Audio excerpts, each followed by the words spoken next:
Quem pensa enriquece. Napoleão Hill. Um belo discurso após o jantar. Por US$ 1 bilhão. Quando, na noite de 12 de dezembro de 1900, uns 80 membros da nobreza financeira da nação se reuniram no salão de banquetes do University Club para prestar homenagem a um jovem vindo do Oeste, nem metade dos convivas percebeu que seria testemunha de um dos episódios mais significativos da história industrial americana. J. Edward Simons e Charles Stuart Smith, com os corações cheios de gratidão pela generosa hospitalidade que lhes fora proporcionada por Charles M. Schwab, no decurso de recente visita a Pittsburgh, tinham organizado o jantar para apresentar o Homem do Aço, de 38 anos, à Sociedade Banqueira do Leste. O que não esperavam era que tumultuasse a reunião. Avisaram-no, em verdade, que os corações, dentro das camisas engomadas, não seriam muito receptivos à oratória. Além disso, se não quisesse aborrecer os Etilmans e Arrimas e Vanderbiltos, seria melhor limitar-se a 15 ou 20 minutos de generalidades corteses e parar por ali mesmo. Mesmo John Pierre Morgan, sentado à direita de Schwab, conforme exigia sua imperial dignidade, só pretendia honrar, com sua presença, a mesa de banquete por pouco tempo. E quanto à imprensa e ao público, o acontecimento todo era de tão pouca monta, que nenhuma menção se fez nos jornais no dia seguinte. Os anfitriões e convidados ilustres banquetearam-se com 7 ou 8 iguarias costumeiras. Houve pouca conversa e a que houve era discreta. Poucos banqueiros e corretores conheciam Schwab, cuja carreira fluíra às margens do Monongahela e ninguém o conhecia bem. Mas antes que a noite se escoasse, todos, e com ele Morgan, o senhor do dinheiro, foram arrebatados e um bebê de 2 bilhões, a United States Steel Corporation, foi concebido. Talvez seja infelicidade, para a história, que não se tenha gravado o discurso de Charles Schwab, no jantar. É provável, contudo, que se tratasse de um discurso rústico, meio sem gramática, pois as belezas da língua nunca preocuparam Schwab, cheio de epigramas intercalado de espírito. Mas, a parte disso, teve força e efeito galvânicos sobre o capital avaliado em 5 bilhões, representado pelos convivas. Depois que terminou e a reunião ainda estava sob seu fascínio, embora Schwab tivesse falado durante 90 minutos, Morgan levou o orador a uma janela retirada, onde, balançando as pernas que pendiam dos assentos altos e desconfortáveis, ficaram conversando por mais 1 hora. A magia da personalidade de Schwab fora solta, a todo vapor, mas, o que era mais importante e duradouro, foi o programa, imponente e bem delineado, que esboçara para o engrandecimento do aço. Muitos outros tinham tentado interessar Morgan em formar um truste do aço, nos padrões dos trustes de biscoitos, arame, açúcar, borracha, uísque, óleo ou goma de mascar. John W. Gates, o jogador, recomendaram, mas Morgan não confiava nele. Moore, Bill e Jim, corretores de Chicago, que juntaram um truste de fósforos a uma corporação de bolachas, recomendaram-no e fracassaram. Albert H. Guelry, o advogado rural bonachão, quis fomentá-lo, mas não era bastante grande para impressionar. Enquanto a eloquência de Schwab não elevou J. P. Morgan aos píncaros donde pode visualizar os resultados sólidos da empresa financeira mais corajosa jamais concebida, o projeto foi encarado como o sonho delirante de doidos por dinheiro fácil. O magnetismo financeiro que começou, há uma geração, a atrair milhares de companhias pequenas, e às vezes, mal dirigidas, para combinações grandes e capazes de esmagar concorrências, tomou-se operacional no mundo do aço, através das maquinações desse jovem pirata dos negócios, John W. Gates. Gates já tinha formado a American Steel and Wire Company de uma cadeia de pequenas empresas e, juntamente com Morgan, tinha criado a Federal Steel Company. Entretanto, ao lado do gigantesco truste vertical de Andrew Carnegie, pertencente e operado por 53 sócios, as outras combinações eram ninharia.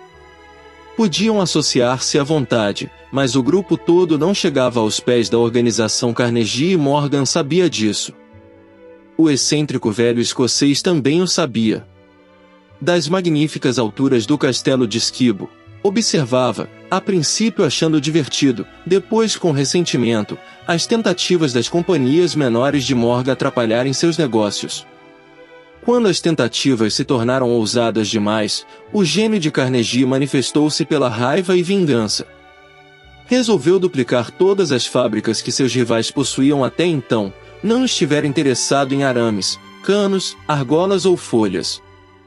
Ao contrário, contentava-se em vender a essas companhias o aço bruto de que precisavam e em deixar que o moldassem da forma que quisessem. Agora, tendo Schwab como seu tenente principal e capaz, planejava encostar os inimigos à parede. Foi assim que, no discurso de Charles M. Schwab, Morgan viu a resposta ao problema da sociedade. Um trust seria um pudim de ameixas, como disse um escritor, sem as ameixas.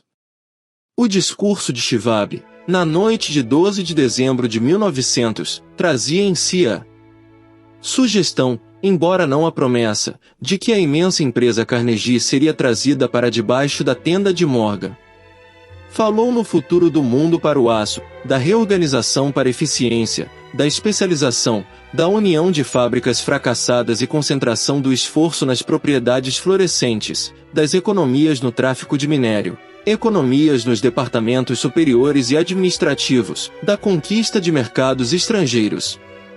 Mais ainda, disse aos piratas entre eles, onde se achavam os erros de sua habitual pirataria. O propósito deles, sugeriu ele, fora criar monopólios, elevar preços e dos privilégios extrair gordos dividendos. Schwab condenou o sistema com sua maneira mais veemente. A falta de visão de tal política, disse ele aos ouvintes, estava no fato de que restringia o mercado numa época em que tudo gritava por expansão. Baixando o custo do aço, argumentava ele, criar-se-ia um mercado em constante expansão, encontrar-se-iam mais utilidades para o aço e boa parte do comércio mundial poderia ser conquistada. Na realidade, embora não o soubesse, Schwab era o apóstolo da moderna produção em massa. Assim terminou o jantar no University Club. Morgan foi para casa, para pensar sobre as róseas predições de Schwab. Esse voltou a Pittsburgh, para dirigir o comércio do aço de V. Andra Carnegie, enquanto Gary e os outros voltavam para seus teletipos, para divertir-se, antecipando o passo seguinte. Não tardou muito. Morgan levou mais ou menos uma semana para digerir a iguaria de razões que Schwab colocará diante dele. Ao assegurar-se de que não causaria nenhuma indigestão financeira, mandou buscar Schwab, e achou-o um tanto reservado. Carnegie, disse Schwab, não iria gostar de saber que seu presidente da companhia, de confiança, flertara com o imperador da Wall Street. A rua sobre a qual Carnegie resolvera nunca se aventurar. John W. Gates sugeriu então, como intermediário, que se acontecesse de Schwab estar no Hotel Bellevue, em Filadélfia, poderia acontecer de também lá estar J.P. Morgan. Quando Schwab chegou, entretanto, Morgan estava inconvenientemente doente, em sua casa de Nova York. Diante do convite premente de Morgan, Schwab foi para Nova York, apresentando-se à porta da biblioteca do financista.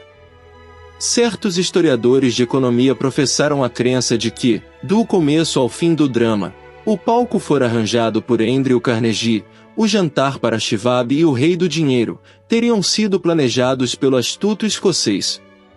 A verdade é, porém, o oposto. Quando Schwab foi chamado para consumar o negócio, não sabia sequer se o pequeno patrão, como o chamavam Andrew, iria ao menos ouvir a oferta de vender, especialmente a um grupo de homens aos quais Andrew encarava como pouco dotados de santidade.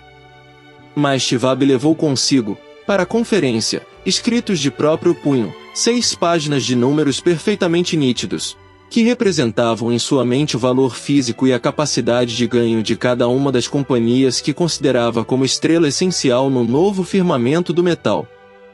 4 homens ponderaram os números toda a noite. O principal, é claro, era Morgan, firme em sua crença no direito divino do dinheiro. Com ele estava seu aristocrático sócio, Robert Bacon, homem culto e cavalheiro. O terceiro era John W. Gates, que Morgan desprezava como sendo jogador e apenas usava como instrumento. O quarto era Shivab, que conhecia mais sobre os processos de fabricar e vender aço que qualquer grupo de homens vivos, na época. Nessa conferência não se discutiram os seus números.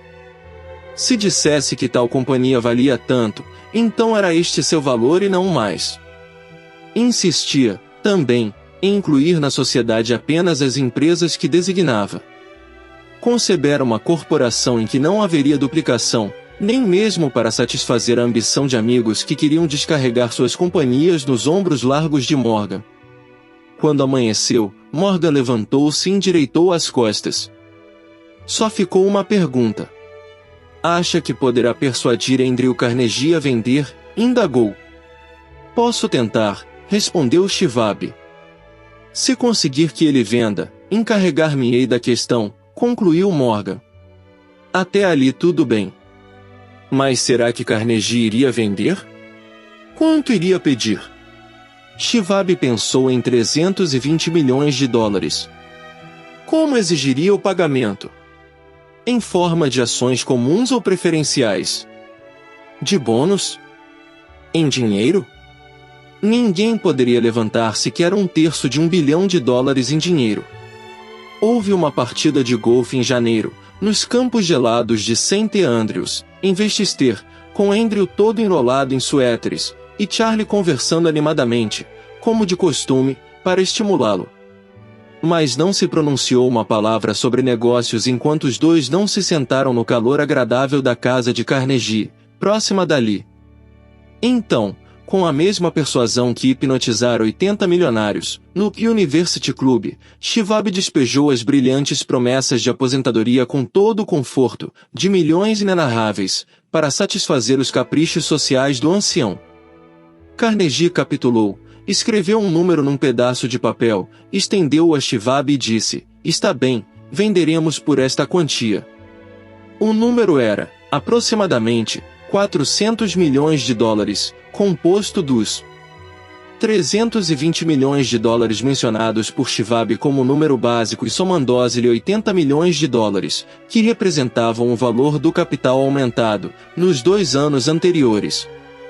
Mais tarde, no convés de um transatlântico, o escocês disse, tristemente, a Morgan, quisera ter-lhe pedido 100 milhões de dólares a mais.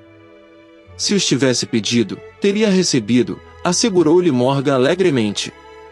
Houve alvoroço, é claro. Um correspondente britânico telegrafou que o mundo do aço estrangeiro estava chocado pela gigantesca sociedade. O presidente Adlai, de Vale, declarou que, a não ser que os trustes fossem regulamentados, o país poderia esperar um imperador em Washington, nos próximos 25 anos.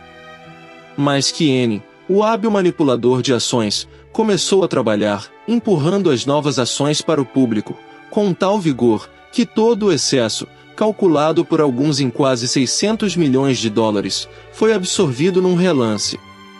Assim Carnegie teve os seus milhões, a corporação de Morgan teve 62 milhões de dólares por seu trabalho e os rapazes, de Gates a Gowrie, tiveram seus milhões.